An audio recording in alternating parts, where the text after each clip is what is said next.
Wake up, little dreamer. Wake up. The nightmare is about to begin.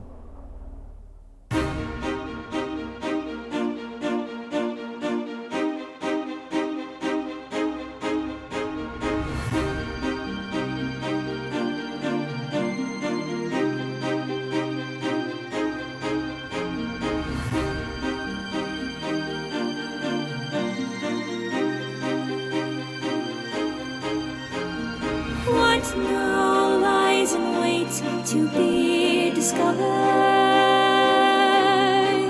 in the tales of D'aowVern? Hello, everybody. How are you? If you have not seen them before, this is Caleb the Bard. Introduce yourself, my friend. Hello, everyone. I am Caleb the Bard, as was said in Tales of Yore. So we are here, and it's good to be back. It's good to be back. Yeehaw! Yeehaw! We're back after a couple weeks on hiatus. Life has been crazy for the Strangers Guild, but we have a really interesting story, and so what I wanted to do before we get back into the full big campaign that we've been building up towards is basically a session where we come back to our characters one-on-one. Basically, it's going to be a solo session with Nortia. How are we doing? Do you think we're good to go? Any feedback? I am A-okay to go. I got my character sheet up and everything. Fantastic. Cool. We didn't level up last session, did we? No, you didn't. Okay, got it. Because we're just making sure. So we are level 3, unless I'm mistaken. Yes, 3. Yes, we are level 3, and so for today, basically, what we're doing is coming back to Nortia, who is our divination wizard, and with a lot of what we're doing here today is just character exploration, but it is also going to play like an actual. It is going to be a game of D&D, so it might look a little different than y'all are used to, but I think it's going to be interesting. I do want to make one last check before we get going. Nortia, can I get a nature check? No!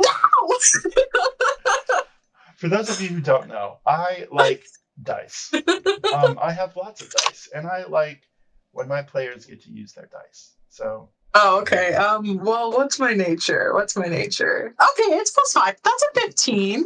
15. Not too bad. Okay. Not too bad for the first roll back. Fantastic. So on the first roll back in many moons, Nortia, something that will be news to you as the player and you as the character, is we had been going pretty much full throttle before our break as far as the plot of the campaign and everything.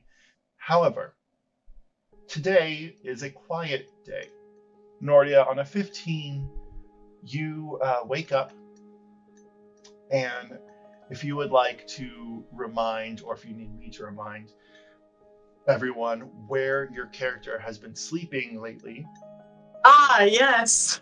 DM, the name of the place that I have been sleeping, that I for sure definitely know and am not desperately searching for at this. What's the name of the place? So the Tipsy Scale is the tavern that you've been staying Tipsy Scale. at. It did get a little hectic because there was the session before, there was a lot of Fey wild type jumping around and stuff, but that is where Nortia's home base has been since the contract, so to speak, that your character was assigned. On a 15, you wake up in the Tipsy Scale. It's been a couple days since the Breakcone event, and with everything that was going on as far as, magic returning to D'aowVern, the cliff jumping events that have been full throttle, some gang activity, some cult activity. The wardens have been restless. The church has been upheaved by this immediate resurrection of magic, but also just a consciousness of the people. D'aowVern has not had this breath of fresh air in a while. However, you notice on that 15, right before you're about to step out of the tavern, that today, for the first time in a long time, it's raining. It's a cloudy day, very overcast, but it is raining. And as you are awaking, you may do whatever it is that you believe Nortia would do, getting up from bed, and we can walk through that. But yeah, on a 15, you just notice that it's raining. It's a beautiful day if you're into gray skies and rain. So Nortia gets out of her bed, automatically makes it, looks around, sees her room. Is she in a different room now since she broke through the floor before? Or did they just repair it? Or is she just sleeping with the room with the hole in the floor? So you will notice that the room that you are in is the same room. Okay. There were mending and other spells and also just simple reconstruction that's happened to this space. But if you look at the floor, it is a noticeable difference. The area that you and Gunnar broke through a couple days ago is replaced, and the wood before was a maroon, almost like a deep cedar color. But since, it was pretty out of the blue, the distinct hole is a very bright, it very much clashes with the rest of the room. You can see that it was put together as a structural thing, not as much to look good, if that makes sense. Nortia looks at the large patch, and with everything that had been going on, this is the first time that she's able to sleep in the room that she's calling her own currently. And she puts her thigh holster book situation on and bends down and just lightly grazes the seams of the new patch up with her fingers, and smiles to herself and says, "That beautiful brute." You look around, and that beautiful brute is not here. Gunnar, who was the fighter that y'all met in a way that, for some reason, as you wake this morning, is a little difficult to remember. You remember his face, and you remember falling through the floor here, and a battle with a woman whose name you can't remember. You know it's there, but it's like when someone's asking you to name a elementary teacher. It's right there, but you can't quite grasp how you met this man. Only the face and glimpses of moments come back to you. As she realizes this, she opens her notebook and desperately starts panning through the pages to see if she sees anything that sparks a memory that feels more grounding to her, since everything feels kind of foggy. Gotcha. If you want to give me a investigation or a history check. I would love to give you a history check. What a good check to ask ask the divination wizard to do. 12 plus 7, 19. 19. Okay, cool. And you're specifically looking through your personal notebook, or? Yeah, so all of the stuff she has about the Breckoning is in a separate notebook than the one that she's been like trying to piece everything together in, and where she basically does her like journal entries of everything. Gotcha. Okay. I will say that you keep your notes in a way that makes sense to you. You probably know that if a random person was to steal one of your notebooks, it might look chaotic to them. It might be in a language that they don't know. However, as you're looking over your notes, certain runes and lines and pieces of ink have been meddled with. And on a 19, I will say that you realize that it feels almost as if someone with a wet rag or something has tried to scrub away parts of your notes. But you've worked with ink and with quills and with parchment for a while, and you realize that it's not a physical alteration. And as you look further into these notes and your mind tries to grasp, you remember a beach where you're fighting, sparring with this man. You remember the dagger that he gave to you. But you realize that every time that you would have written down his name, it's not there.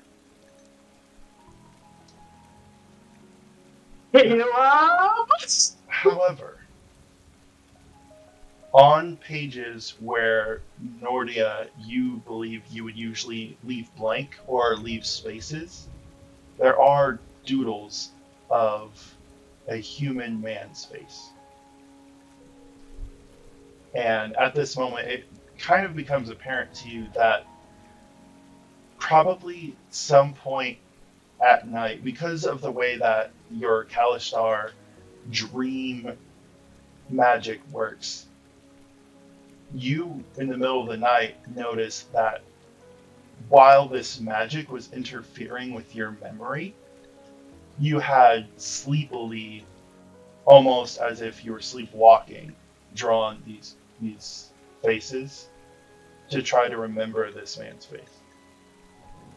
Nortia brushes her fingers against the drawing and closes her notebook, puts it in her thigh satchel, opens the window, and puts her hand out into the rain.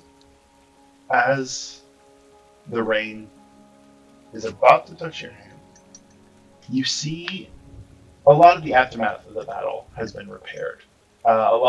You look out over the city, there's buildings that are pretty much back to how they were before.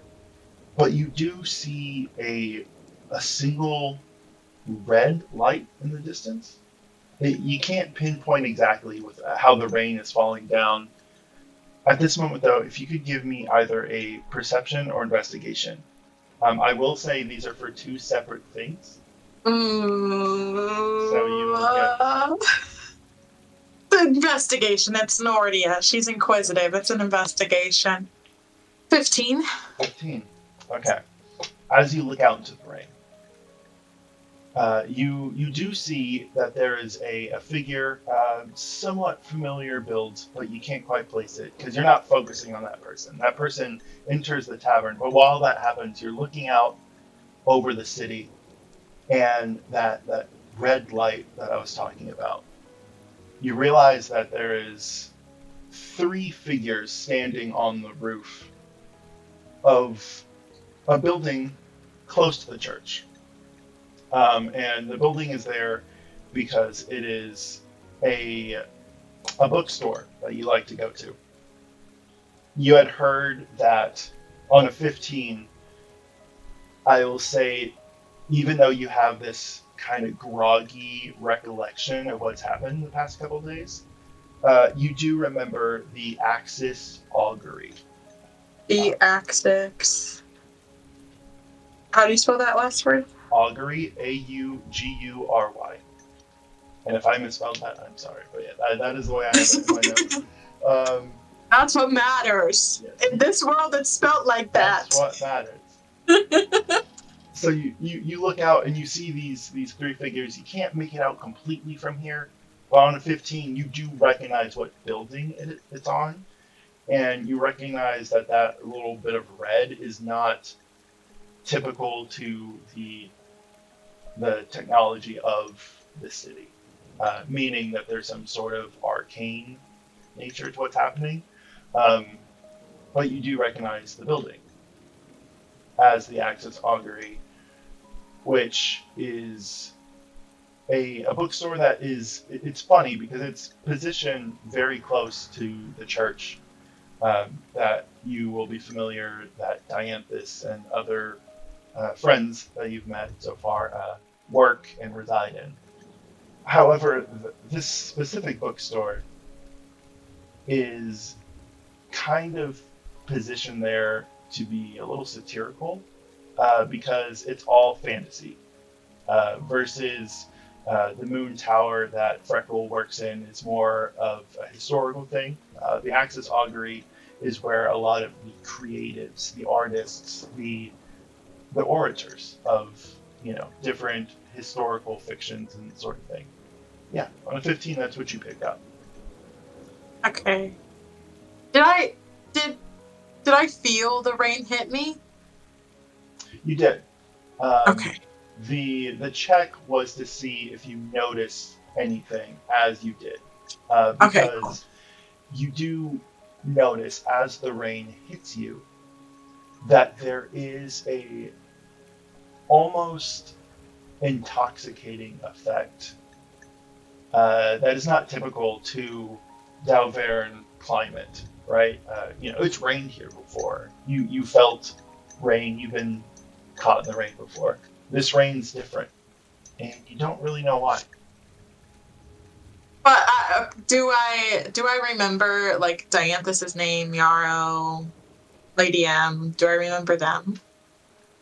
This is going to be a pretty easy roll. Every time anyone's ever said that to me, I get like a nat 1. We can either do a one roll for each member of the party, like just one roll to see what you remember. Okay. Or if you think Nortia would try to pinpoint each person. I think Nortia would try to pinpoint each person. Okay. So I guess what I will ask you to do in this instance, because there isn't a specific friend check. Friendship! Let's do some charisma saves. Oh. Okay. And how many? I would 3? like for you, as you do this, to name the person you're trying to remember, and then do the roll. Okay. I'm gonna use the dice that I associate with them then. Okay. So first I'm gonna go with Lady M, because that's Nortia's bestie. I feel like that's the first person she would try to pull. I'm so nervous. Okay. Charisma save is +1, so that's a 15. 15. Lady M is kind, but not to others. You know Lady M to be kind because you've sat with her and you've had tea and you've talked about boys and you've discussed hardship and fear and something that is difficult with what you're trying to process right now is usually Nortia, I'm sure you're great at keeping track of people you interview, stories that you're doing. Last night, you don't remember to be anything particularly crazy. You're not hungover. You're not inhibited by something of your doing. But you do feel a presence as you recall Lady M's face. You do remember each of the interactions that you've had. But even while you're thinking of her, you have a feeling that you're being watched, specifically in your memories of your friend. Excuse me. There's not a big break in which I can just note, but everybody knows. This is when Betty and I drop our jaws and then start writing really quickly. Okay, so I guess I go for the next one. What looks like a dianthus dice. I feel like this scary boy is gonna tell me if I remember dianthus or not. Okay. 6? Okay. I should let you know that these are opposed rolls, by the way. Oh no! So you know. Nortia, different from the feeling, I'll say for flavor, as you're thinking of these people, you're just kind of, Nortia is kind of staring out into the rain, just kind of letting the morning take you.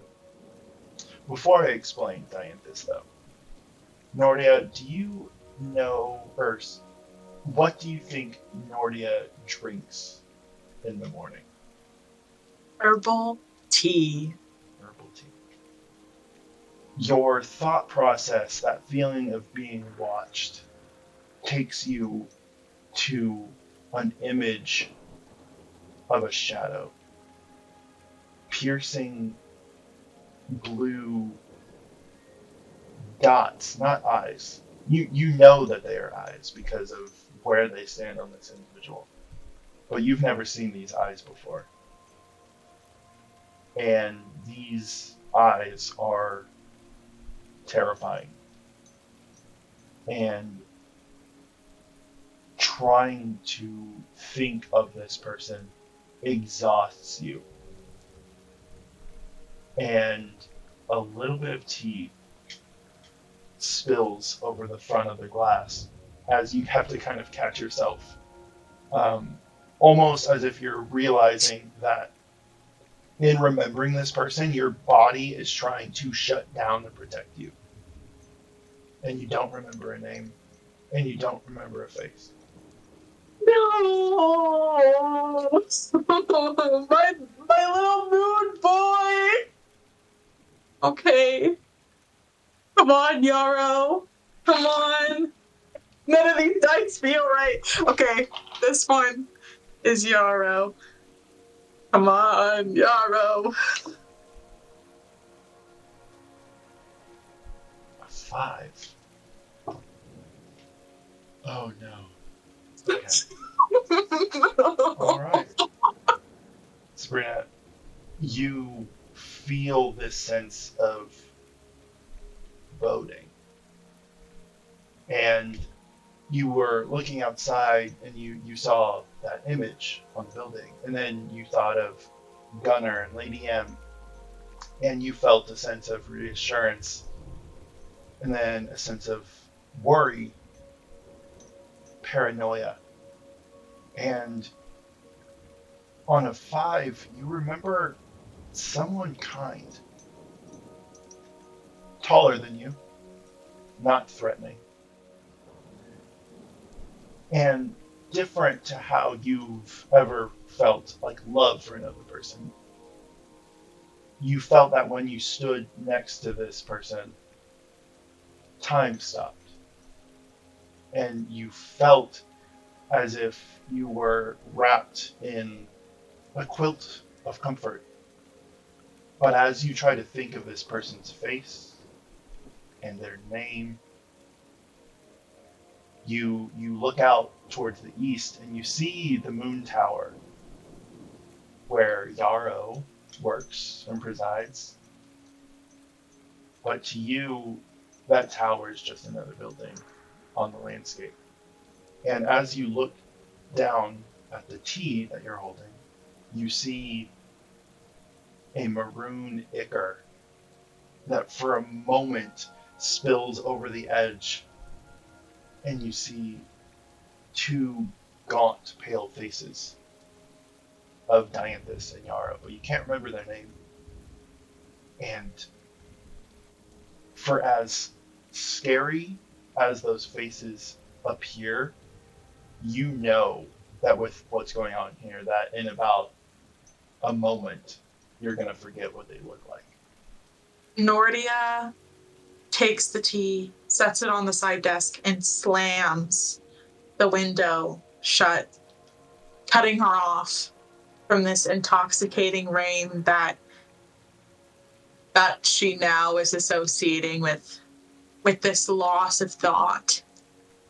And she looks around the room and she thinks about grabbing her notebook to try and figure out who those people are.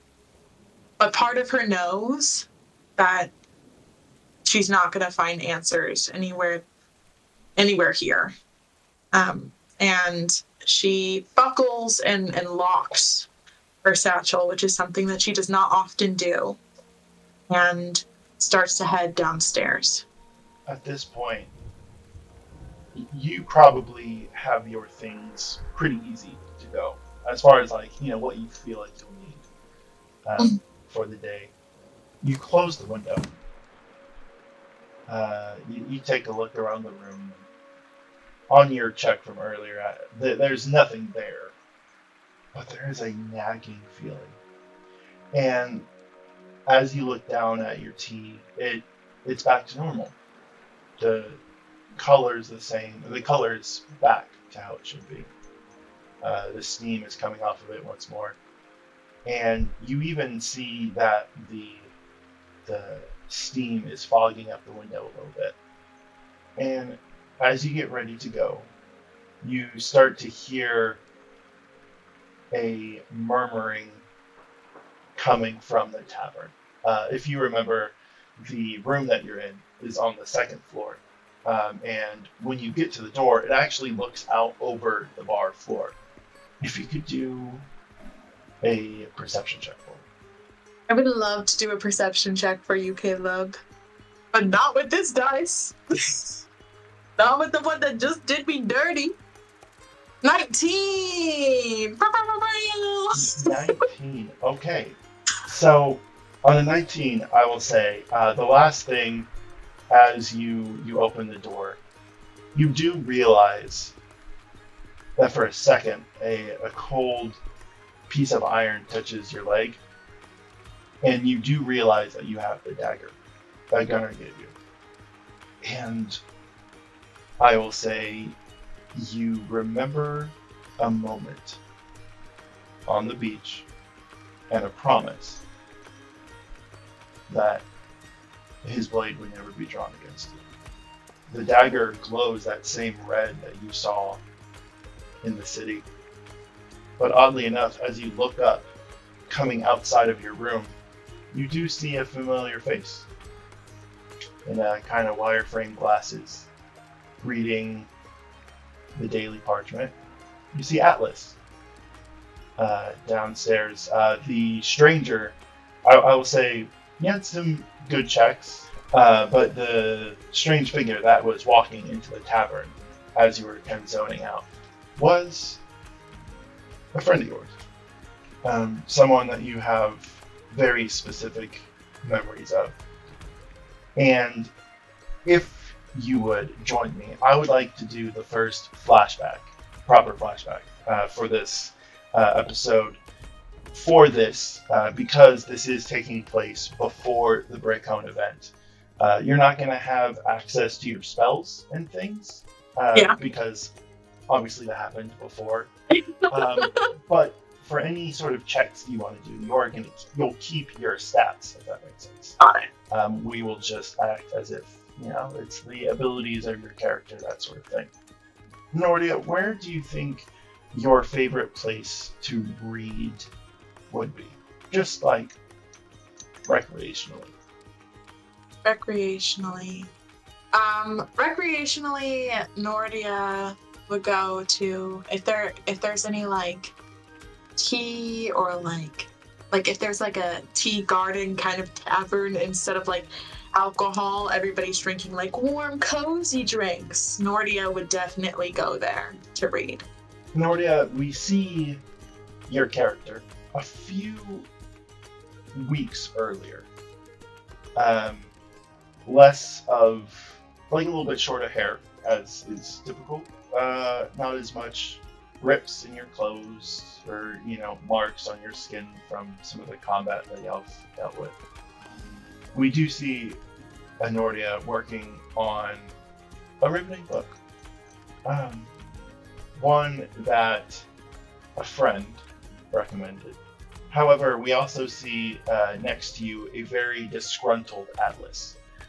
You can see they're kind of poring over a bunch of loose leaf pages, trying to throw stuff together. You realize that this is probably one of those times where Atlas had approached you with something that they were working on, but it becomes pretty quickly apparent that they dropped their work on the way to come see you, and so they're trying. Atlas is sitting there, like, I'm sorry.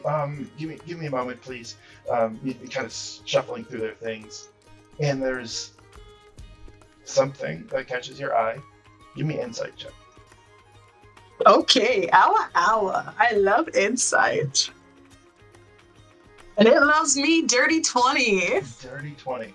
Nortia, as you see Atlas kind of like shuffling through their things, I would say, and you can correct me if I'm wrong, seeing as this is a friend of yours, Atlas spends a lot of their time writing in their books.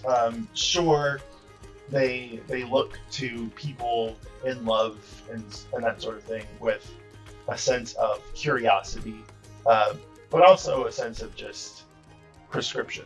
Like, the last time that this person has been on a date eludes you. However, you do see that as they are kind of piling over their work and stuff, there is a ticket to one of the cloud jumping races, or the cliff jumping races, rather, which isn't particularly weird. Atlas doesn't spend a lot of time there. However, on a dirty 20, what you do see is a series of numbers, which on a 20, I will say that Nortia would realize is kind of the same as an address. It's a coordinate for a place, which you wouldn't be able to tell what it is off the cuff. However, on a dirty 20, you do spot that there is a lip imprint on the ticket. And it's just the numbers with a symbol, almost a signature crest type of deal, and then the lip imprint.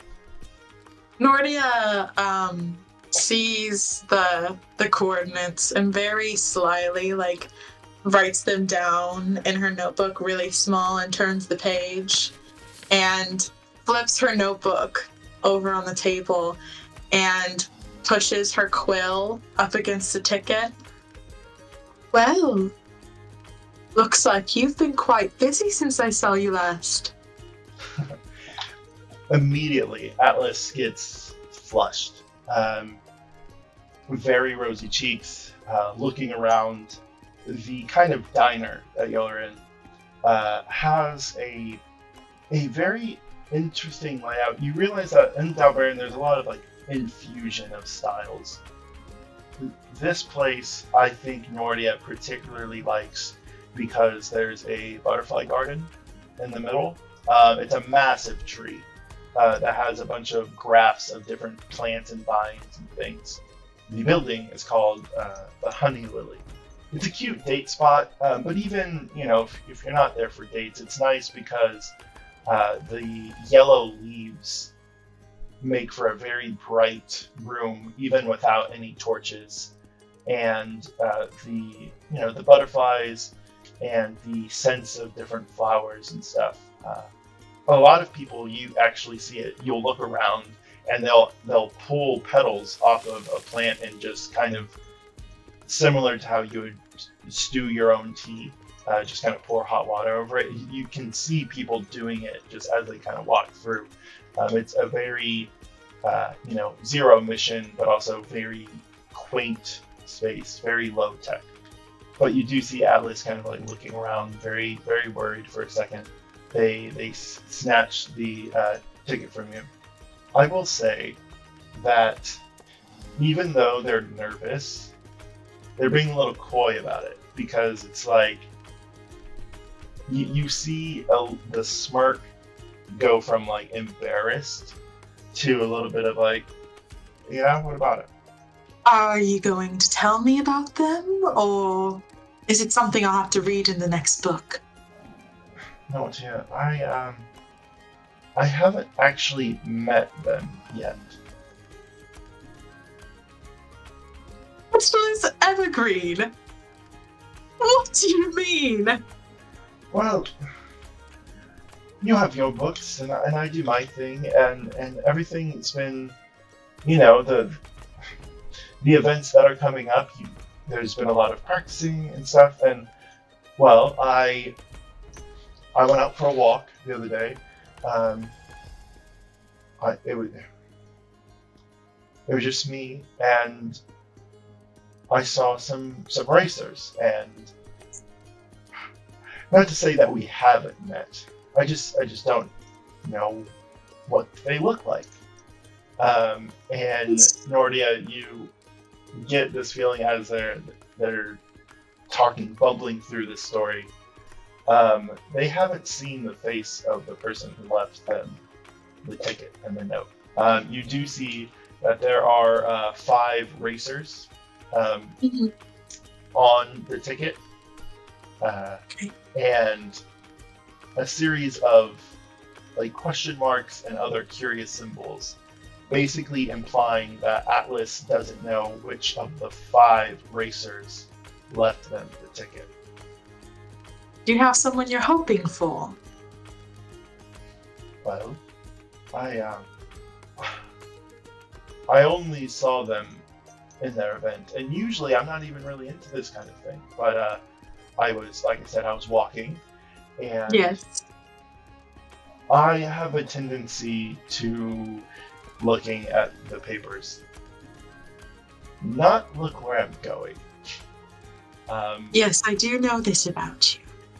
And essentially there was a cart, and I all I heard was a yell, and one of them kind of tackled isn't the right word, but it kind of pulled me away from what could have been a very tricky situation.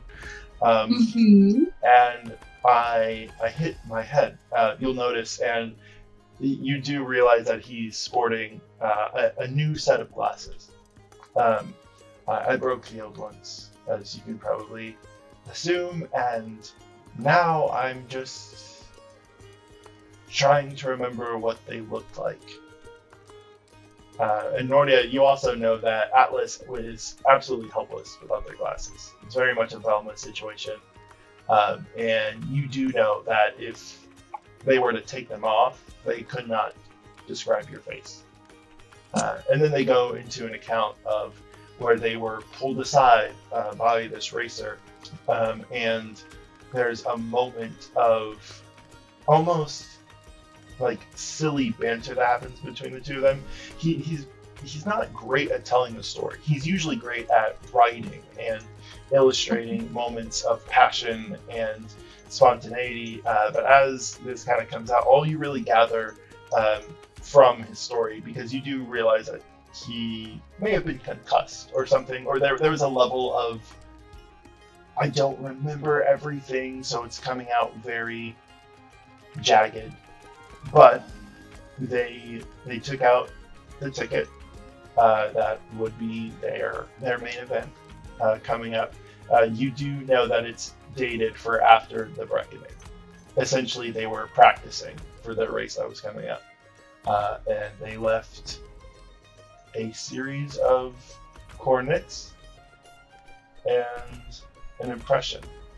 Through Nortia, this kind of flashback, you remember a 30-minute hour conversation of you pushing Atlas, trying to get information, trying to see what they remember, and for lack of a better term, your effeminate touch basically shows you that this person, in trying to be suave and smooth, was trusting that Atlas would remember what they looked like enough to look them up after the event. And so part of the reason that Atlas has been so flustered is he can't remember what they look like or what they sounded like, or really anything other than the 5 that were on this list. And I'll write up the ticket and I'll send it to you, Brina. But yeah, so your flashback is very bright and fun, and you remember a very flustered but sweet and optimistic friend. And as you do, you are pulled back to this moment. Atlas, you realize, is dispelling a umbrella. Basically, as they were walking through the rain, they realized that, similar to you in trying to remember your friends a few moments ago, they realized that it was making them groggy. You realize that Alice is very, very sleepy, yawning. But you do see that he had bewitched pieces of parchment to cover him from the rain as he came back. And you get the sense that there's a moment where Nortia's head hurts. And you... By the way, have I had a long rest? I will say, yeah. Okay. Yes, from our last session. Something about this says magic, obviously. You can't tell, though, at this moment, because you haven't seen Atlas probably since the event happened, quite the parameters of what they're capable of. But you do see, in seeing your friend, that he is a little more... He almost looks taller. A little stronger jawline. Not crazy. It's not as if he's been working out anything crazy. But you do see a few scratches in his glasses. And you get the feeling that he's had a very long week. Nortia comes down the stairs and not runs, but very hastily walks towards somebody that she knows as Comfort. And as she approaches, her first instinct is to grab the rims of his glasses and pull them off.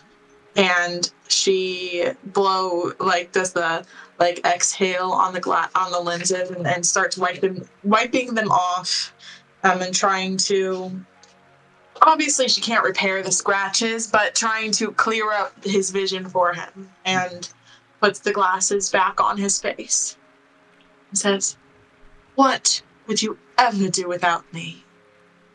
Nortia, as you kind of run your fingers over the glasses, you know when someone's wearing a soft sweater and you touch them and you get that feeling of static jump between the two of you? As your finger rubs across the glass, you feel a pinch, more than static. Nortia, you remember a memory that's not yours.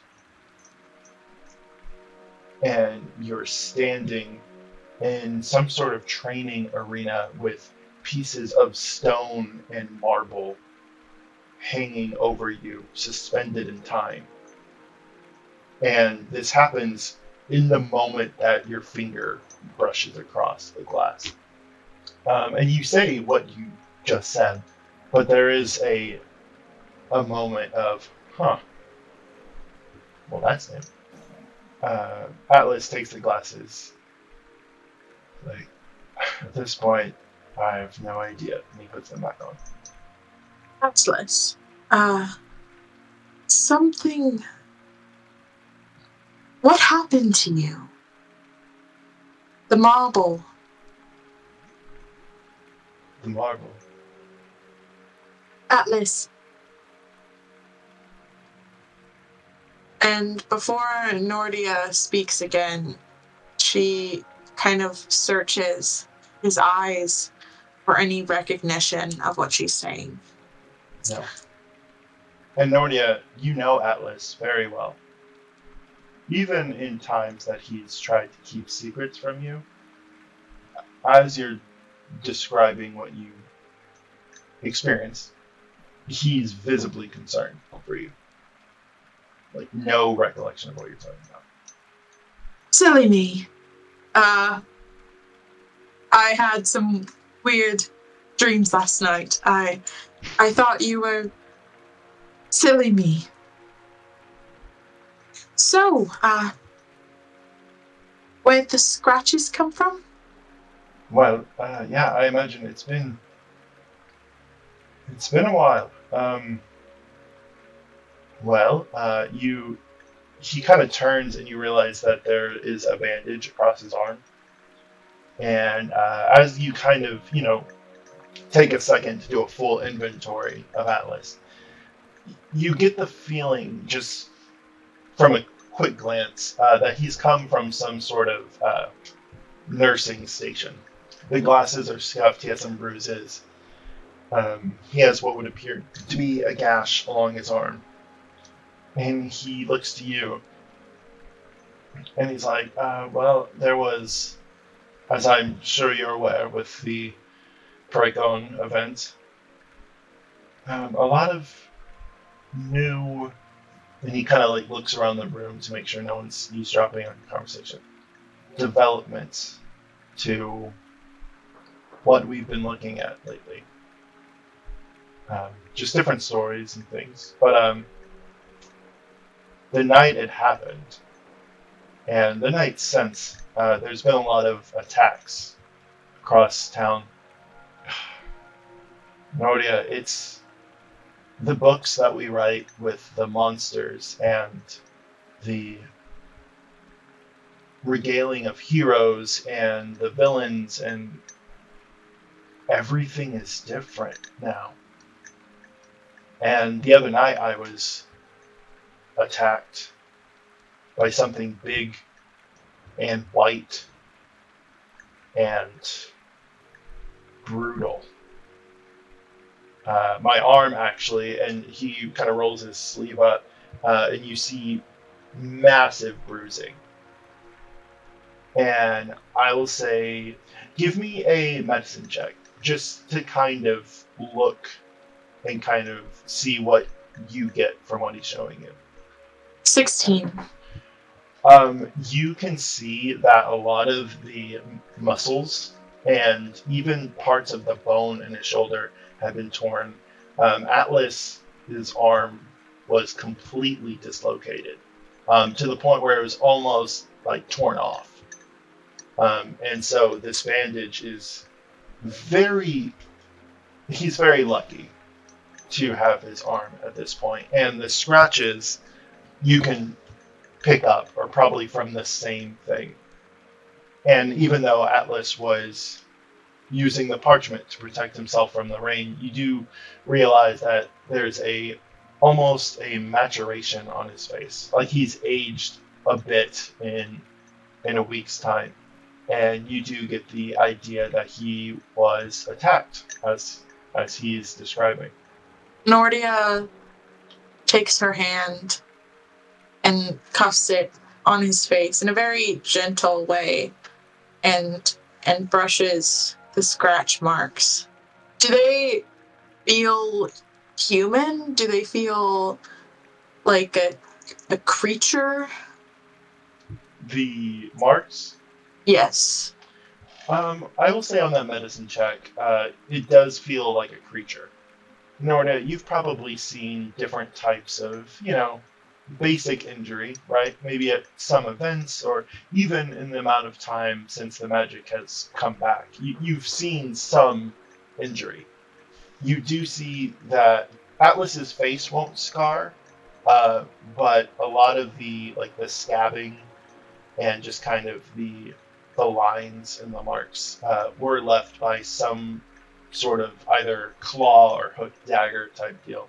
You also, just in kind of gauging the distance between, it was a big creature. It wasn't as if some, cat or something had attacked. Yeah. Atlas. I'm so sorry. Can Nortia recall her ability to, like, see people through the pond and that Give me kind an of stuff? Arcana check. Oh, so great.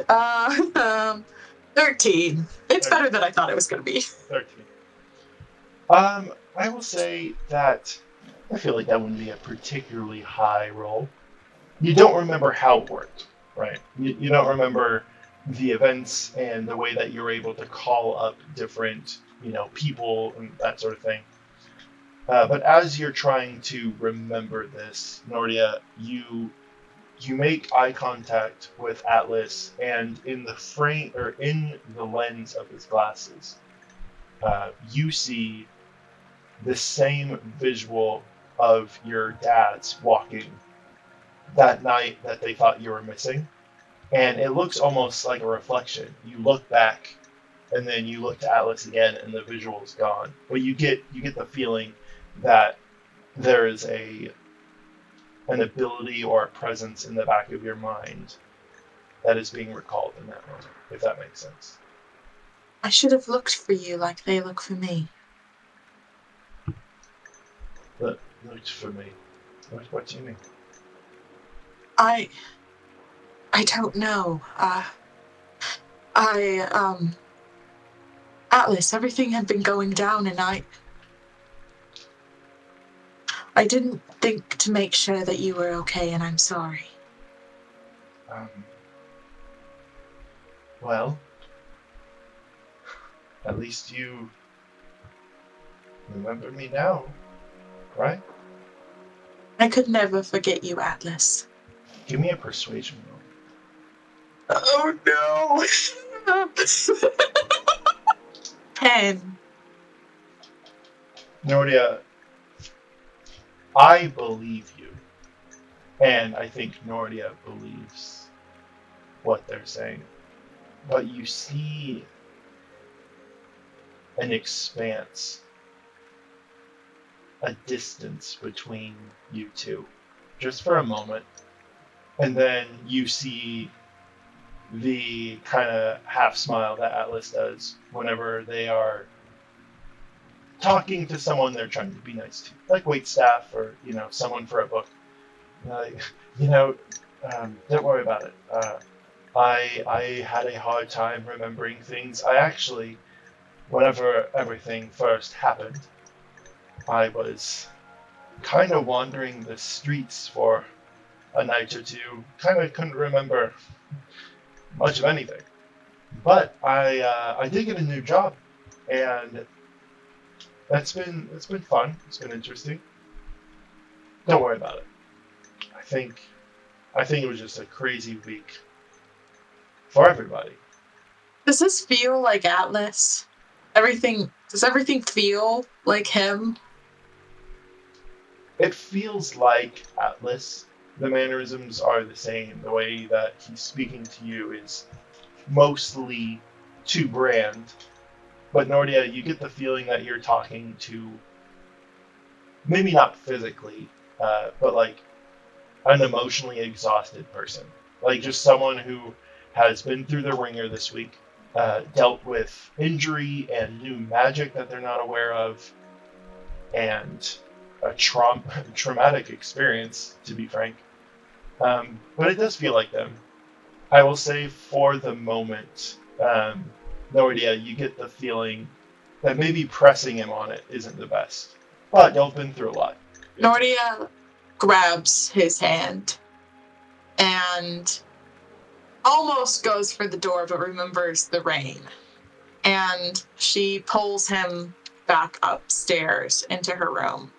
I would like to show you some things if you'd like.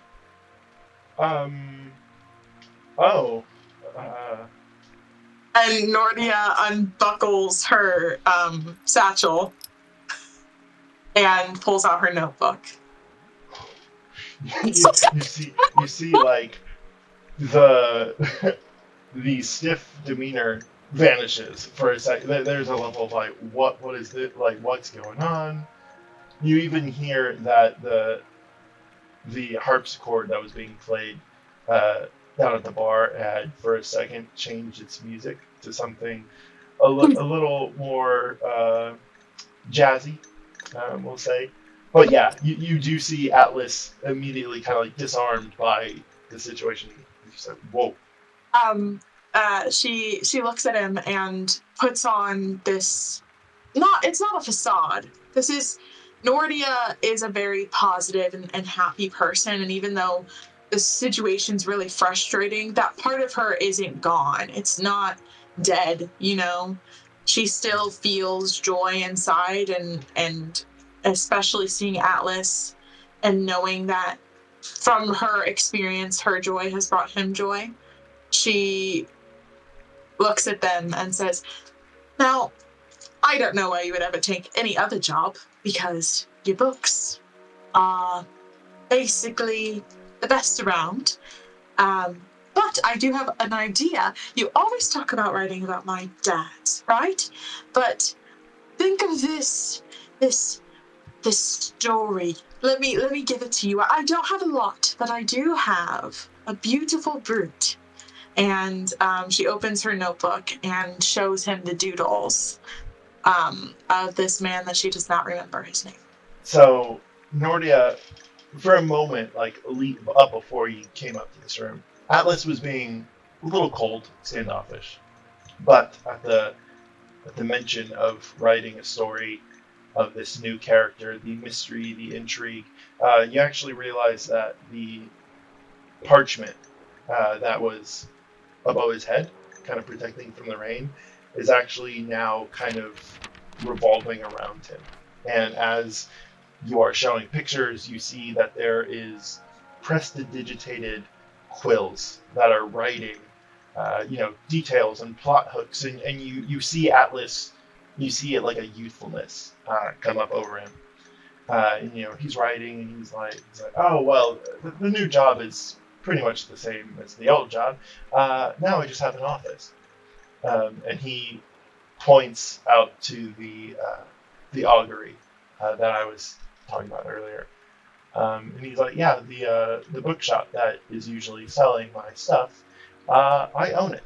I had been waiting to tell you, but my last book did really well, and I thought that it would be nice to be the one running the shelves for a little bit. Nortia ignores the fact that there is papers flying around this man, this person, and just jumps and hooks her arms around his neck and hugs him so tight and is squealing with excitement. This is the best news I've heard. Atlas, that's so exciting. I'm so proud of you. You, Nortia, as you feel this, this hug, and you remember the nervous Atlas, the cute, quirky, sitting there and fumbling to find his words to talk about a date that may or may not happen. You see that boy again, even though his glasses are scratched and his arm is a little sore. And for a moment, he hugs you back. You feel like a gentle push, and then kind of lets go, remembering himself. Just, oh, yes, thank you. What happened to your floor? Well, that's the plot hook of the story. The brute in this fictional piece, I was inspired by the floor, and he breaks through it and he looks at her and says, do I recall the exact promise? That Gunnar made to you on the beach. I will say,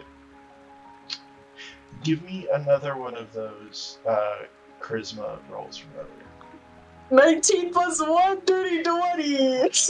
Very nice. Very nice. That's what I needed. There you go. Nortia, you, as you're, from what I can tell, trying to downplay the events that happened in that space, you do remember the exact interaction with Gunnar. You also remember Zehan and Anya and the other members that were there. There was a pretty big group, if I recall. It was somewhere between 15, 20 people. You remember every face in meticulous detail, except for 2 that we've already discussed. But you remember the others. You do remember that there was a little gnome woman who was talking to a kind stranger. You remember a man with 2 metallic arms, some cloaked figures. You even recall a half-elf, blue piece of armor on his chest. And you hadn't thought about them earlier, but with that roll, you do remember Cal and Zehan discussing things in hushed tones. And you do remember all but 2. And for a moment, before you're pulled back, you see standing on the surf a paladin, a woman with blonde hair, touches of deep brown and blue, gold, gilded armor, stares at you. And you remember Donna for a split second. And then you're brought back to this space. She pauses and looks at them and says, "If I ever raise my blade to you again, my duty is yours." You say this to Atlas? Yeah. As you say this, the words as you say them come across a piece of parchment that at this point is right behind his ear. And you see next to a doodle of Gunnar's face, you see those words. And you see Atlas bring his papers together, looking at them, confused but inspired. It really has been too long, Nortia. I think I'm going to work on this for a little bit. Well, are you going to show me your new office? Well, sure, I guess I could. Technically, I'm on my lunch break, so I guess we could. I do have to open up in a little bit. If you want to come by maybe this evening or sometime later this week, give me some time to clean up, I can show you. But you know what, here, and you see he pulls out of his satchel a stone, and it is pretty clear. It's a little murky, but as he hands it to you, you realize that it has on the side a little wire-framed emblem, and you realize that it is his glasses. And he's like, if you just call for me, I don't know how far I'll be, but you'll be able to talk to me. I only have 2 of those though, so please don't break it. I won't break it. And you do realize it is similar to a traditional sending stone, somehow specifically infused to talk to Atlas. And for a moment he's like, okay, so if you need anything, in the meantime, let me know. I have to go clean up. If you're going to be coming, just give me a heads up, okay? I will give you a heads up, Atlas. And yeah, okay. I'm gonna go. And as this kind of happens, because at this point you're both in the room, correct? Mm-hmm. I will say you do hear the lunch rush start to pick up in the tavern, and we as players are going to take a break.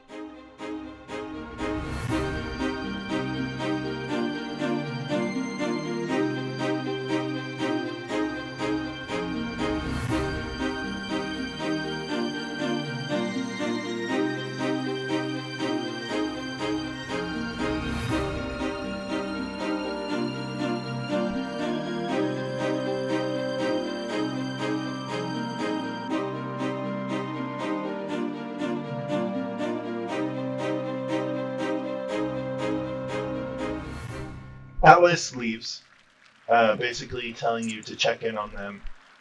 They gave you a means to communicate with them, which will be easier to figure out, later. Just kind of sit and toy with it a little bit.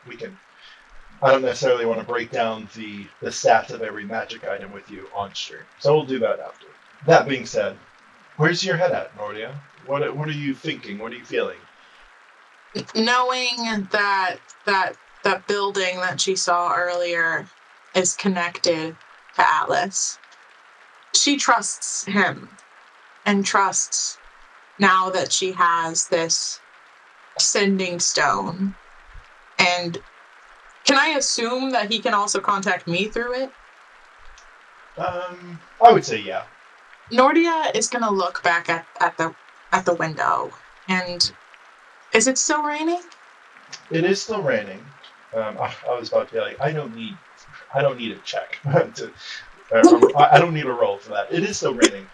Nortia, I will say though, your curious but careful nature in this regard, before you leave the space that you're in, you would wait until the rain was back to normal, if that makes sense. And it does. Throughout the morning, about lunchtime or so, the rain becomes more. Before it smelled sweet, but not in the way that rain smells sweet, but as if it had a perfume to it, as if something was up. Now it's rain. It smells good. I personally like the smell of rain. Nortia would have, before she went downstairs to take her mind off it to wait for everything, she would have slipped a little jar or something to catch the rain that had been falling before. Gotcha. Give me an Arcana check. Not to figure it out necessarily, but I will say to try to maintain this magic, or to kind of capture it. Hear me out. Since this was so big brain of me, can I roll with advantage? Let me see. Let's see what the dice say.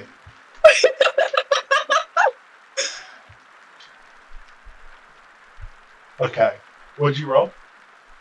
A 7. Wait, Arcana? +5. 12. 12. Okay. You can roll again. Okay. And we will see what happens. Man, now I don't know if this is advantage or advantage. Okay. Instead of a 12, it would be a 14. Okay. I don't imagine you struggle too much to find the energy to go about your day, right? Nortia seems like a pretty peppy, even if you need caffeine or something. Once you're going, you're going. However, with the conversation with Atlas, you come back upstairs, you do try to capture some of the rain. And I will say what that first roll did, because it was a roll that went against an effect that I had. And I rolled a 13. Nortia, you remember how I said it felt like you were being watched earlier? Yeah. There's a moment where you are trying to place this glass on the, let's say the windowsill, right? Trying to catch some of this rain. For a moment, the glass kind of slips from your fingers, and you reach out to catch it. As you do, you kind of pull back up, and the rain gives you a disorienting. It feels heavy, and as you look up, you see in the clouds a dark, not even a shadow, but if you've ever seen a shadow on a cloud, that's what it looks like. And it's a tall, hooded figure. But as you shake it off and make kind of a second attempt to catch some of this rain, you actually notice that some of the water, as you focus on this glass, seems to almost funnel. and you're able to step back, and it's still the color of water, but almost with a energy to it, a carbonation, if you will, and a little bit of glitter, almost.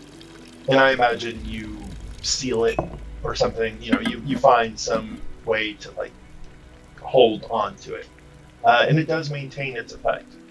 But over the course of a few minutes, you feel the presence that was kind of over you, watching you, dissipate. You look out, you don't see anyone on a roof, you don't see any shadowy figures, but you do feel a little bit of... The funny thing with Kalishtar is your relationships to dreams. The effects and charms that people try to put on you. As you've done, I would imagine, a little bit of research over the past couple days, you think that if this was Atlas or one of your human friends, that this rain would have had a severe, like, magical effect on them. But you were able to shake it off. And you have the water. I'm gonna make a note of that. Nortia, when she feels the figure off of her, she feels like she can finally like close her eyes. Before Nortia didn't know how to handle the dream thing, especially with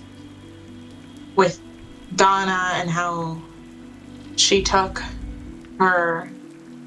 But part of her knows that, at least from her understanding, where she's been, when she's been in a dream, she's had control. And Nortia before didn't feel that kind of control over the dream realm. And now, with everything going on, it feels like she has more control there than anywhere else. Okay. And she closes her eyes, and though she does not intend to sleep or to dream, she gets comfort from it. And she's not scared that when she closes her eyes, she'll see that figure again. Yeah, so for those of y'all who don't know, Nortia's racial trait basically says severed from dreams. You're immune to magical spells and effects that require you to dream, like the dream spell, but not to spells and effects that put you to sleep, like the sleep spell. And that is interesting, because Nortia, I will say, as you take this moment, you do somewhat dream. It's always different for you than it is for the others, but for a moment, you are standing on a non-material plane. You feel almost as if you are flying, but in place, just kind of suspended in air. And you do see a foreboding figure in front of you. And you see long, distended fingers reach out towards you, but as they do, you are able, and you see this man, this person, cock their head as they realize that they can't grab you, and they dissipate. And Nortia, you are standing alone in this space. And then you feel yourself not fall in a scary sense, but if you've ever dreamed and you get that feeling of like you're moving into another space, Nortia, you for a moment, you see yourself standing at the window, and I'll say you're kind of asleep, like just kind of like zoning out, your forehead against the glass a little bit, but you can actually see your body. And you look out onto the streets of D'aowVern, and you see that even though the rain earlier was kind of putting people to sleep, having an effect, people are starting to gain that energy.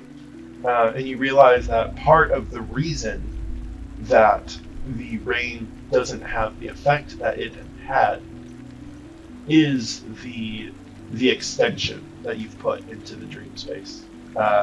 you get the feeling, just from what you know of magic so far, is that a concentration on an effect was dropped, and it has kind of released the people of the city. And before you can really feel proud, or whatever it is that you feel Nortia's immediate reaction would be, you do look down onto the city, and as you're jostled awake, you see a group of wardens chasing a group of 4. As you wake up, you remember the metal helmet of Gunnar, and you recognize him on the street being chased by the wardens, and you're kind of brought back. How far away is he? I will say, because that was kind of like a dream effect, and now you're just kind of like getting jostled, give me a flat roll. And that's going to dictate something. Oh no, I feel it's a this is not my role. And I understand. I hear you die, so I'll give it to somebody else. 13. A 13. The reason I had it as a flat roll is because it was mostly you know that feeling of when you were like waking back up and you're like, where am I, type of deal. It's kind of that. You have that moment of like, okay, where am I, what's happening? And you do, because that's probably the first time you've been able to actually make a physical connection to a dream, like a one-to-one, like, oh, this is time and space, and this is something that's also happening inside time and space. You are brought back, and you know the direction, you know it's not too far, but what's most helpful, and the reason I had you do the flat roll, is a group of wardens downstairs head out. And the way that your window is positioned, you see a group of 3 or 4, you can't really tell at the moment, of wardens just kind of like running out into the street, presumably to join the group that were chasing Gunnar. And some other figures that you don't seem to know. Nortia opens her window the rest of the way, and not out of memory necessarily, not out of mental memory, but like a physical muscle memory. Nortia trusts herself to jump out the window, to start chasing after them.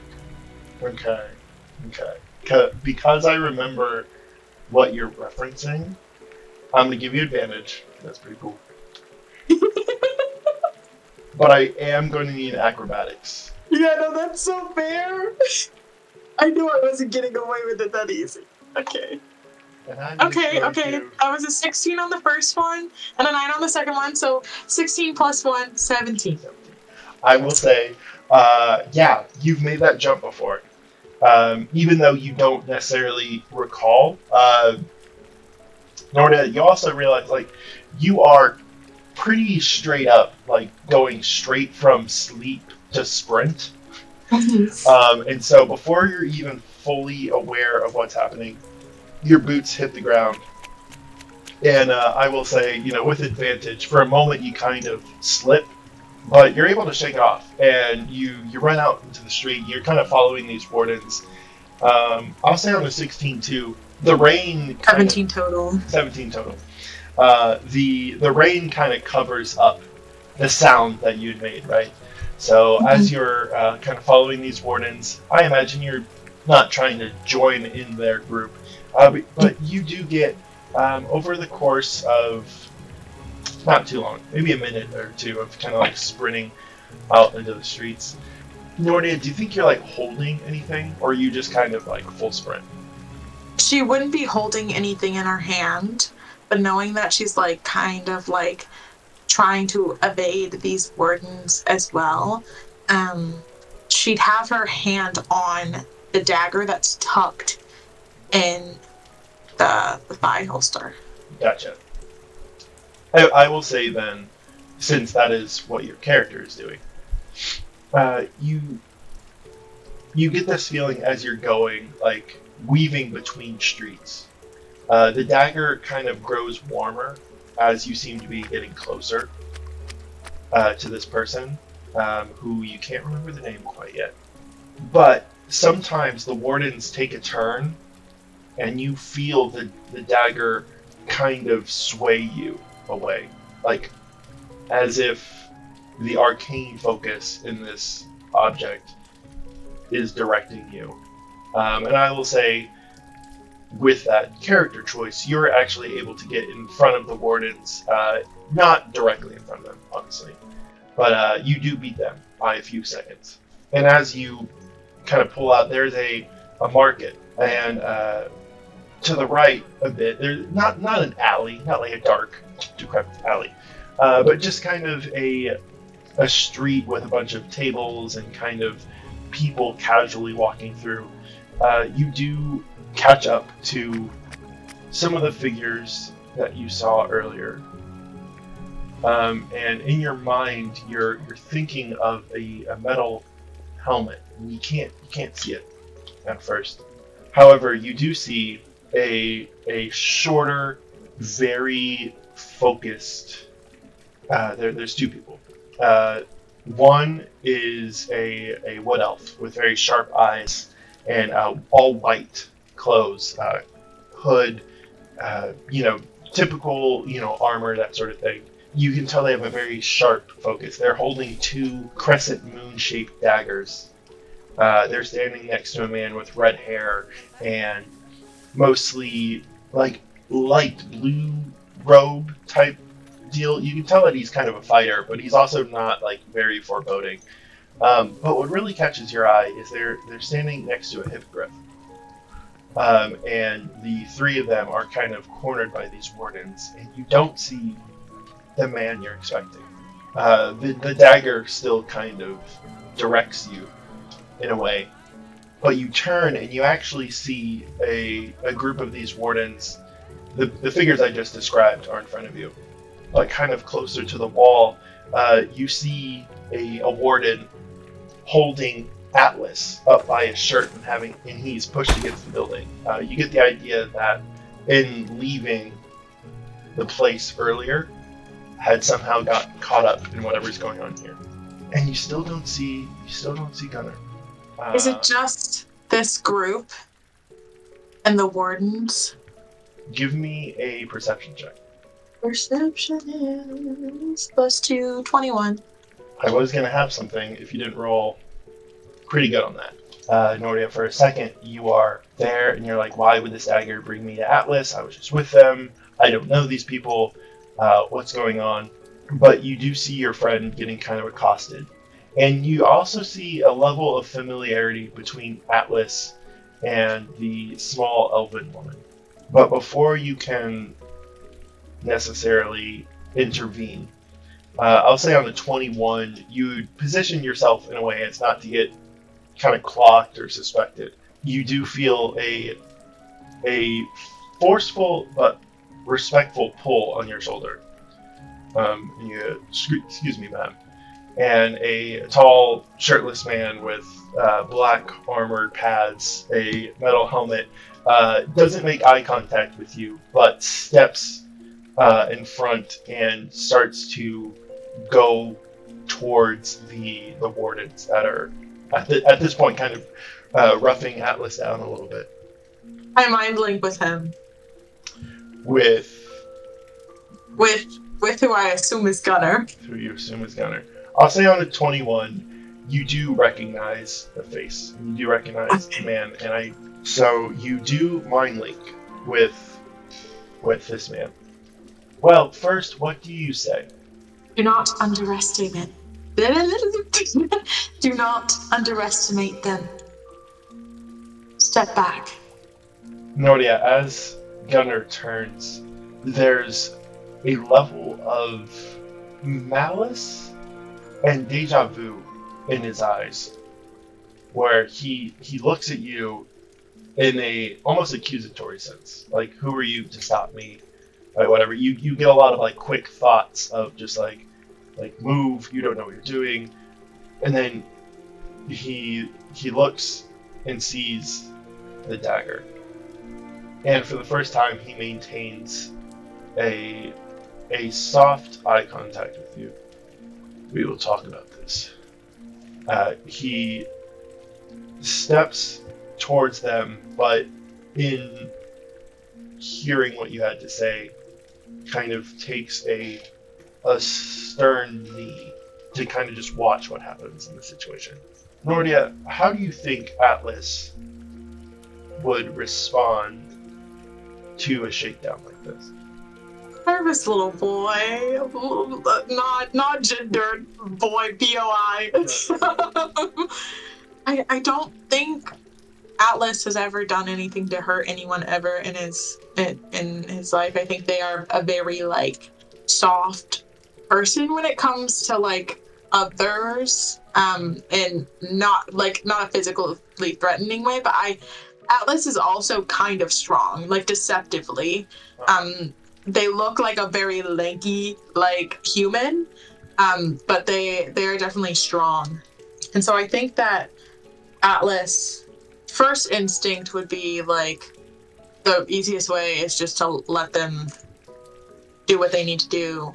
But with everything that seems to be going on with them, I think they maybe would like try to get the warden off of them. Could you give me a flat roll? And basically below 10, it's going to be something, and above 10, it's going to be something. I'm so nervous. 12. 12. Nortia, as you are kind of thinking through this, you are mind linked with Gunnar, and so he can sense a bit of your understanding of this person, your familiarity, but you get a sense that he's kind of like looking between the group of you.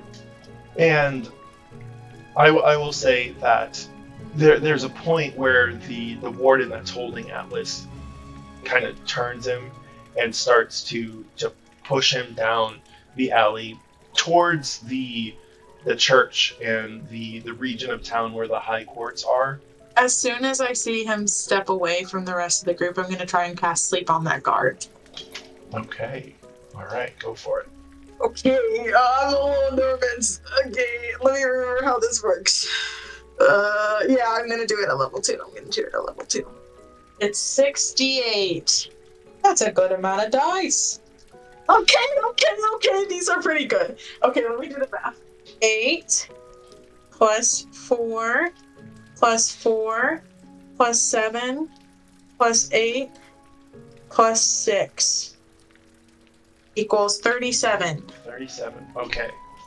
This guard had 30 hit points. So, and I was just checking that to make sure I had that right. So this guard had 30 hit points. As you do this, part of the problem with a improper, shakedown, right? An arrest that is, by all indications, Atlas should not be accosted by this person. Part of the problem as an individual who is performing an act like that is you have to be discreet. So the other wardens that had chased had kind of been nodded off, essentially sent to kind of make a perimeter, keep their distance, that sort of thing. Nortia, what does your sleep spell look like? Nortia, for the first time in a little bit, has taken her hand off of the dagger and instead has slipped it into her satchel, pulled out her quill, and in the way that instead of the kind of like quick blows that she's done on it before, she blows on it like you would blow on a dandelion. These little strands come off and they like, it's like the quill is magically writing like the little Z's that you see when little cartoon characters fall asleep, and they like lullaby their way into the warden's ears and weave in and out of them.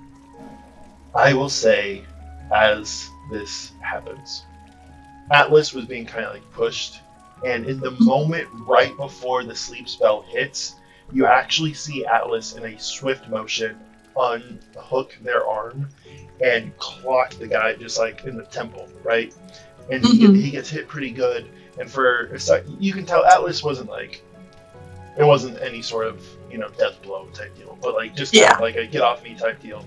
And before the warden can react, these soft sleep tendrils make their way, and the guy kind of like passes out, and Atlas and this elven woman kind of catch him by his shoulders and just kind of start to walk him off, into a covered area in the alley. And he's asleep. And I will say, with your checks leading up to that, it doesn't look like you're clocked quite yet. But now that this warden is asleep, what are you going to do? In Mind Link, Nortia says to Gunnar, "Well, maybe it's just me that you shouldn't underestimate." And she's going to, kind of swiftly try to run around to the other side of where the alley would end, so that she's not right where Atlas was, but instead kind of in front of him and waving him forward. So into or out of the alley? Is it the alley created by just two buildings? Yeah. Or is it? Yeah. So she would go around one of the buildings and she would be at the end of the alley. Okay. I like that. Give me a stealth check. These are the ones that make me nervous, because that one game when I did a stealth check, I ruined it for everybody. Oh boy, don't remind me. That was crazy. 19! Oh, you kind of cut out a A little bit. redemption arc! What was that, 19? Yeah. Nortia, I will say that there was a possibility, right? You start to move, and your deal isn't necessarily to be sneaky and do sneaky things, but you have, I will say, your stealth is more of an intuitive thing than anything. You do recognize the kind of scouting pattern that they're going in, and you're able to, similar to how someone would nonchalantly be as innocent, for lack of a better word, as possible, you are able to pretty easily sneak through. And there was a situation, based on the last couple checks, where the guards got to you.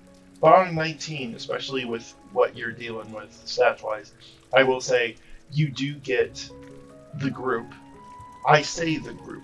The man that was standing next to the hippogriff kind of hops on, whispers something to the elven woman.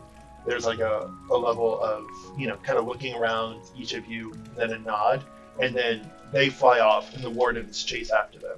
And so it is you, Gunnar, Atlas, the sleeping warden, and then the elven woman. What have you gotten yourself into, Atlas? He looks to you, and then you see that he is kind of cheating out, meaning he is standing behind the elven woman, who's a bit shorter than he is, but he looks suspicious of Gunnar, who at this moment, with all the excitement and stuff that has happened so far, you realize that although this is the face that you remember, the garb is a little different, and you realize that he's wearing a warden cape. And so Atlas doesn't say anything. Nortia looks at Gunnar. Those aren't yours. I will say, with the mind link, it'll be at advantage. Okay. Give me a persuasion check. Okay, good thing that was an advantage, because that first one was a 2. Okay.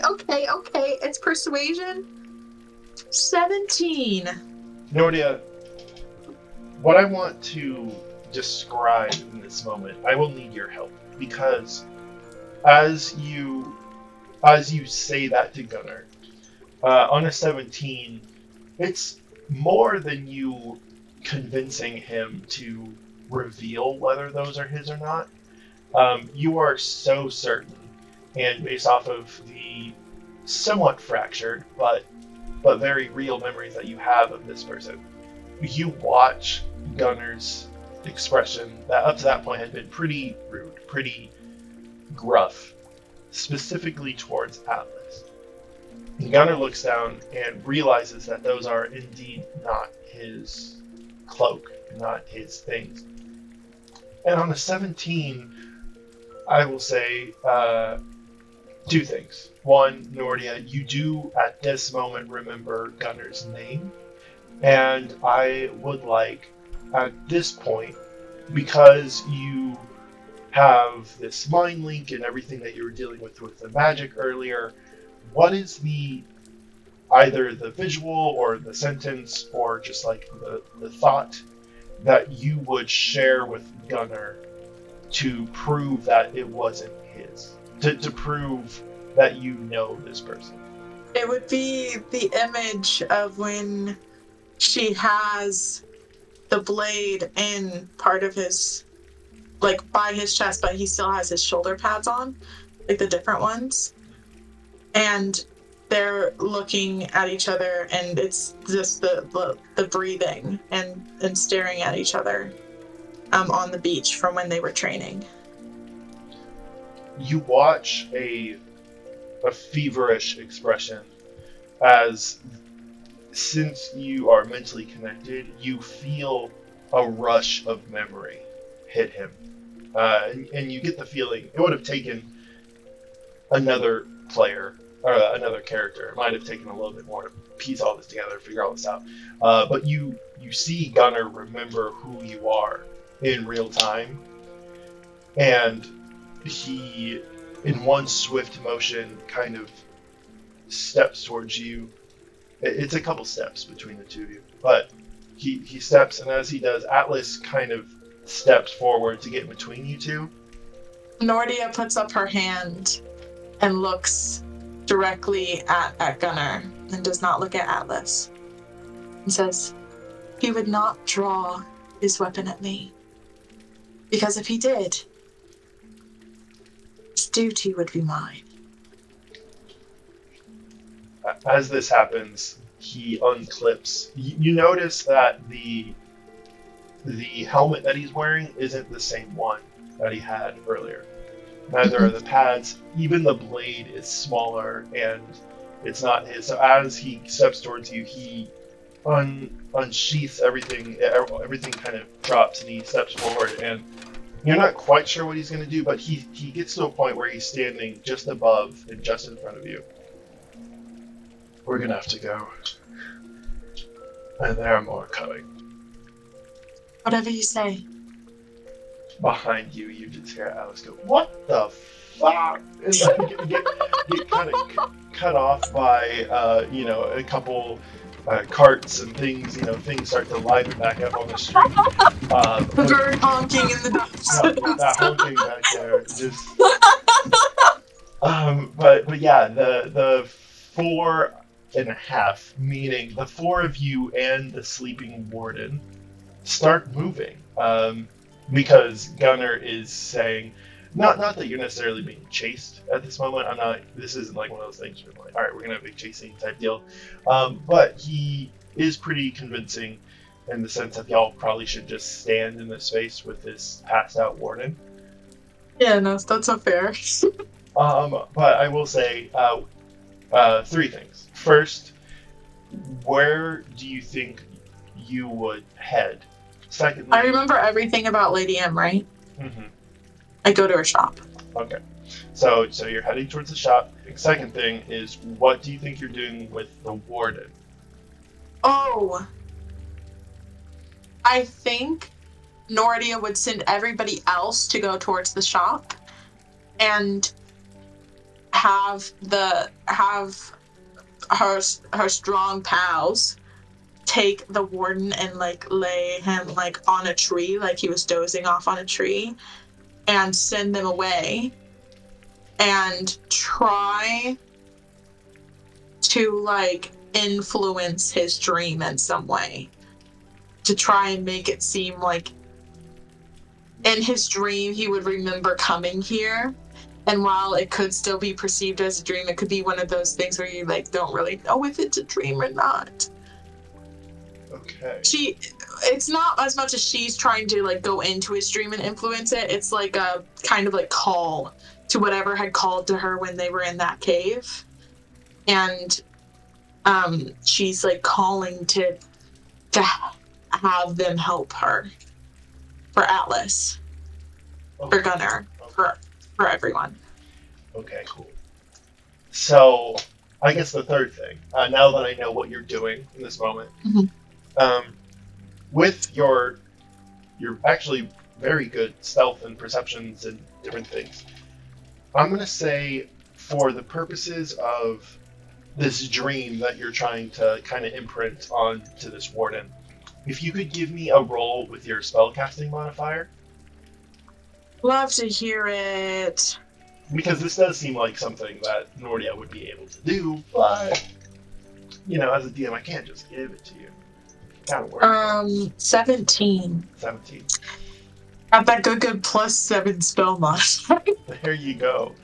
I will say, with a 17, you find an area, if you remember, Lady M's shop is on the most southern and kind of western portion of the island. I'm working on getting a map with Freckle, so we'll do all that later, but having that drawn up. But you do know that they're by the beach, and there is kind of a forested area as you get over there.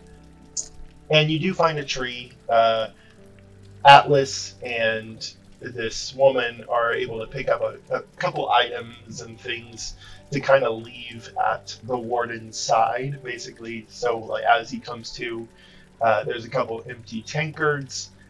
Gunnar leaves the warden.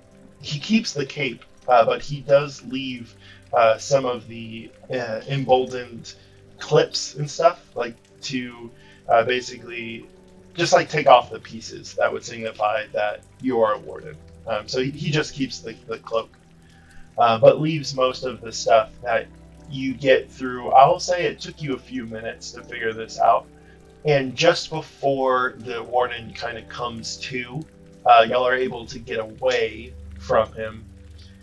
But Gunnar kind of gruffly explains, like, I woke up this morning, wasn't quite sure. A lot of things, really.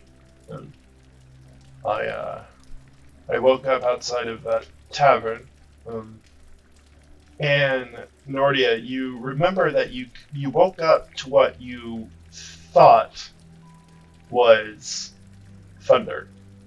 But as Gunnar kind of recounts how his morning started, you realize that he had taken a morning walk, and the sound of thunder you had heard was, and I'll say this becomes kind of visual because you have like the mind link with Gunnar at this moment. As Gunnar is coming back from his walk and it starts to rain, different effects happen. He falls asleep right outside the door of your room and collapses. And then Gunnar explains how a group of guards woke him up, and based off of his stature and just kind of the obvious military training he had, they had assumed that he was a warden. And so that morning they had been trying to explain to him, you know, his duties and patrol and all sorts of stuff. So earlier I had asked if you want to do an investigation or perception, and so that's what that was for, just to let you know. But yeah, Gunnar had spent his morning and most of his day trying to figure out who he was, couldn't really remember his name or anything, up until this exchange. My heart. Gunnar, you came for me. Well, of course I did.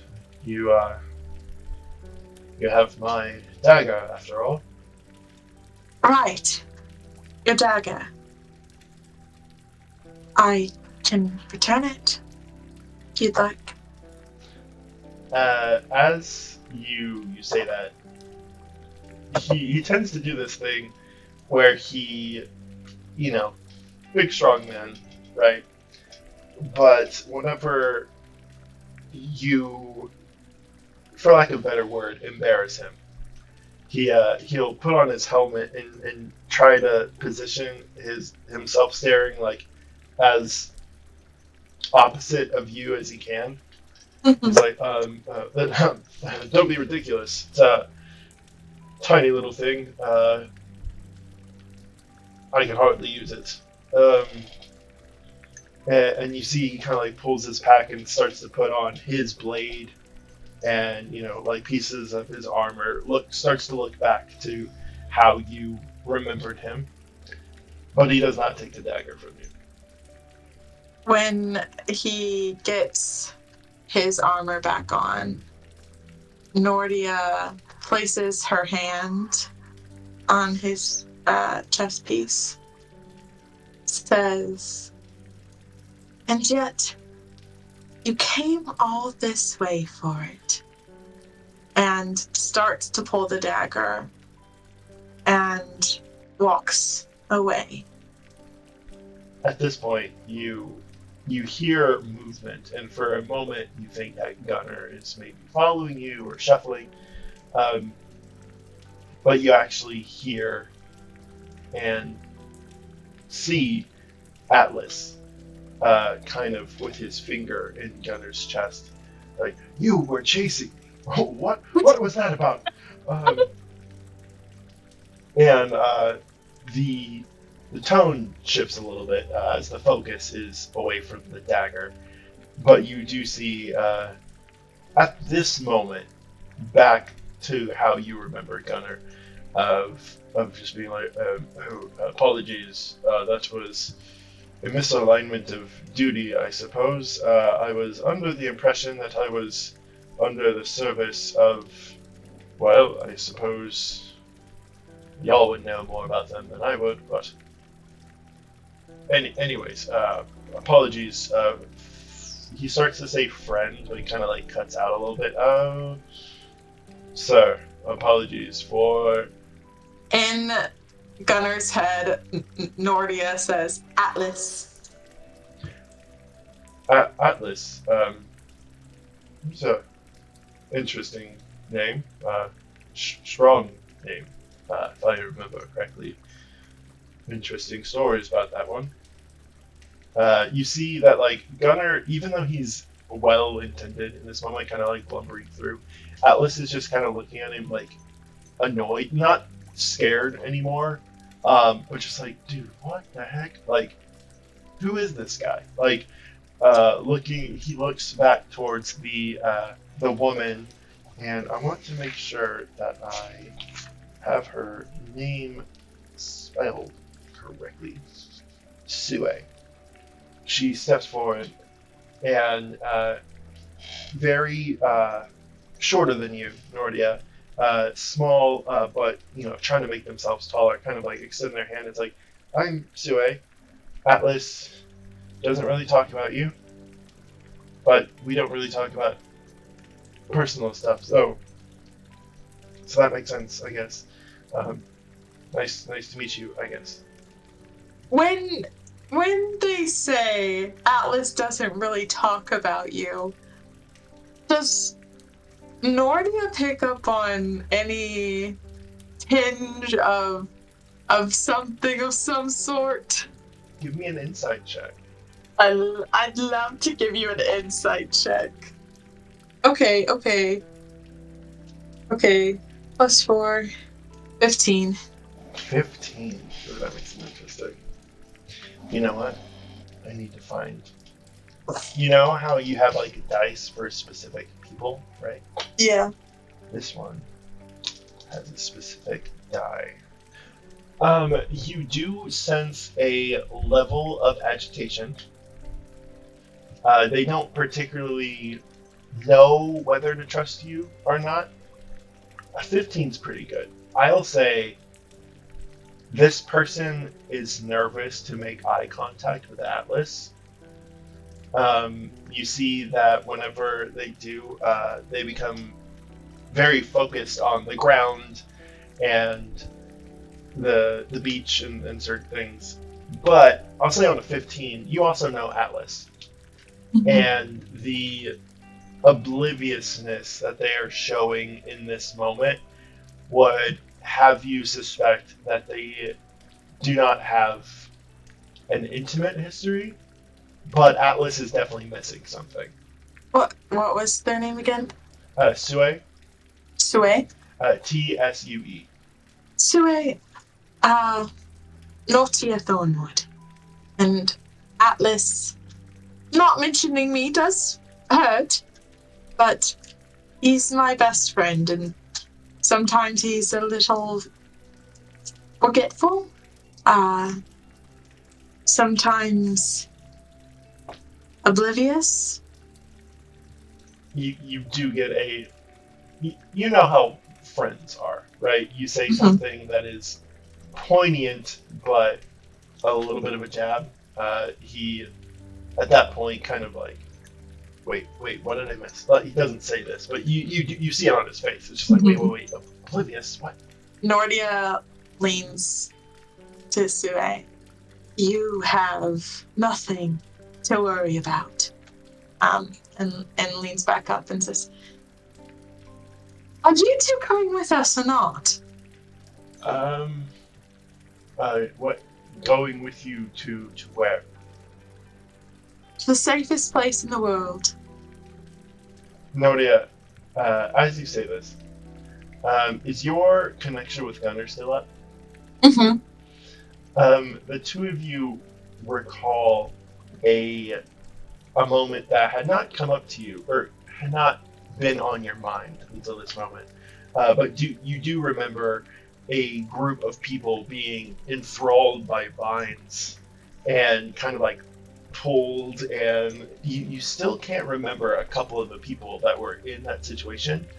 And actually, because you can't remember some of them, you remember someone might have died. And I will say to you, the player, this is coming from a memory that is incomplete. But Nortia, in saying this, you're not necessarily sure that this is the safest place. You probably are confident that it is a good place to go, and so I'm not saying that as the player you can't go there. But as you start going, there's a thought in the back of your mind that you're like, I hope this is the safest place. Yeah. In their mind link, Nortia says, The safest place for me. The safest place in the world for me. Just don't piss off the plants. There's a moment between Atlas and Sue, and when you say plants specifically, they start to laugh. And it's kind of the first time you've seen Atlas be friendly in a warm way with someone other than yourself. And I will say, with that insight of 15, there's just a brief moment where you can almost taste, not quite murderous intent, but a threat in Sue's eyes. And then they keep laughing, and you start to walk. Nortia feels in herself for a second a moment that she does not recognize completely, but something similar in herself to what she saw in Sue. As you head towards the shop, are there any stops or points of order or things that you want to say for your character? With the limited memories that she has, and now getting the faith back in her from the memory jolting back into Gunnar, I think she's ready to fully look at her notebook again and try and figure out what pieces she still has. And even though she cannot remember their faces or their names, Nortia would turn to a blank page and not draw, not write, but kind of mindlessly let her quill move in her hand, trying to recall something about an image in her tea this morning. Nortia, as you do that, if you could give me one last charisma save. I don't even want to look at it. I'm so nervous. 6!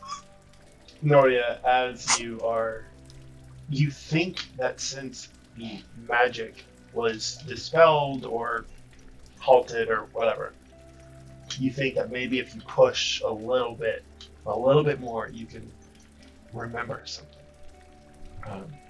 But as your feet kind of absently bring you through the trees and to where the shop is, you realize that you can't remember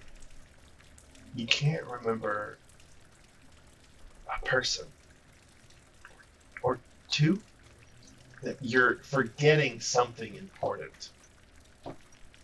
And before you can dive too much deeper into what that means, you start to see Lady M's shop in the distance. At this point, you're kind of close.